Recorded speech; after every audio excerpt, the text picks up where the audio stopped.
नमस्कार मु धूमि प्रियदर्शिनी आपन को स्वागत करुछि मो चैनल किछि कथा किछि गपरे। आज पर्याय राजेंद्र कुमार धवन द्वारा संकलित एवं दीनबंधु दास द्वारा अनुवाद करा जायथिबा गल्प बासी पखाल विषयटी जानिबा। युवकटीए रोजगार करू न थाए, पितृ अर्जित धन खर्च करी निश्चिंतरे काल काटुथाए। समय क्रमे तार विवाह होगला। परिवार रे आउ गोटे मुंड बढ़िला। ता मा मनरे चिंता जे बसी खाइले नईबाली सरे, पुओ किछि कामधंदा करू नाही। तथापि पुओ को कौन बा कहिबो। पुओ को खाइबा को देबा बेले केवल एतिकी कहे, ने एई बासी पखाल गंडाक खाइदे। पुओ भावे आश्चर्य कथा, गरम भात बाढ़ी दउची अथच बासी पखाल कहूची। एभली कथार रहस्य कौन?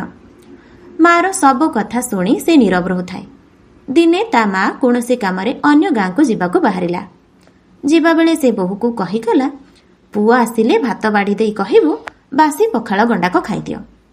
सासू कहिबा अनुसारे बोहू स्वामी बढ़ा बढ़ी कर सारी कहला, बासी पखाल गंडाक खाइदियो। स्त्री मुहरु ए कथा शुणी से रागरे तमतम हेई कहला, मा ठारू सिखी तू भी मते थट्टा करूचु। मा सिना सबुदिन कहूथुला, किंतु देखुची ता ठारू शुणी शुणी तोर भी साहस बढ़ी गलानी। एबोली कहिबार अर्थ कौन? भात डाली तरकारी सब तो सज, पुणी तू बासी पखाल कहलु काहेकि? स्त्री कहला, ए कथा तुम मा जानती, से मते जहा कहिबा पई कहिथिले मु सेतिकी कहिदेली। युवकटी कहला, ठीक अछि, मा आसु, आज ए कथा ता आगरे पड़िबो। एतिकी कहि से खाइबा थाली पाखरु उठी चलीगला। मा घर को फेरी बोहू को पचारिला, पुओ खाई सारलानी?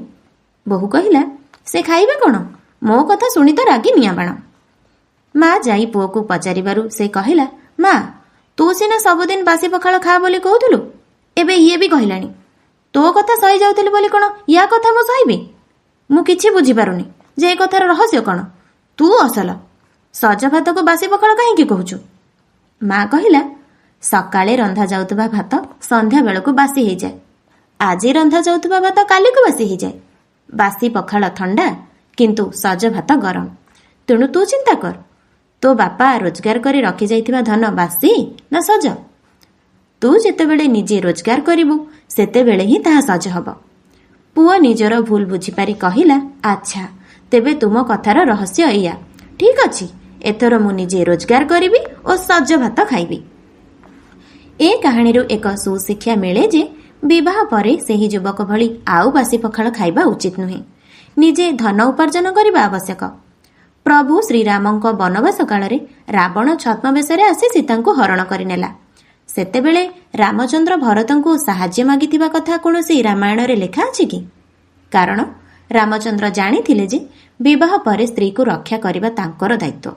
केवल दायित्व नुहे, एहा तांकर प्रधान कर्तव्य मध्य।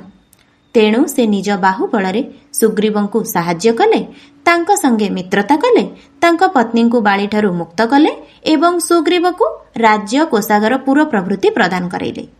शेषरे माता सीतांक मुक्ति पाई सुग्रीवंकठारु साहाय्य ग्रहण कले। तेणु स्त्री पिलांक पालन पोषण करिबा भली शक्ति थिले विवाह करिबा उचित हब, अन्यथा विवाह करिबा शोभनीय हेब नाही। आजिर पर्याୟରେ आमे बासी पखाल गल्पटी जानिनेले। मु आशा करूची आजिर गल्पटी आपनको निश्चित भावरे भल लागिथिबो। जदि भल लागिथाए लाइक शेयर सब्सक्राइब करबाको जमा भी भूलिबेनी। रहुची, धन्यवाद।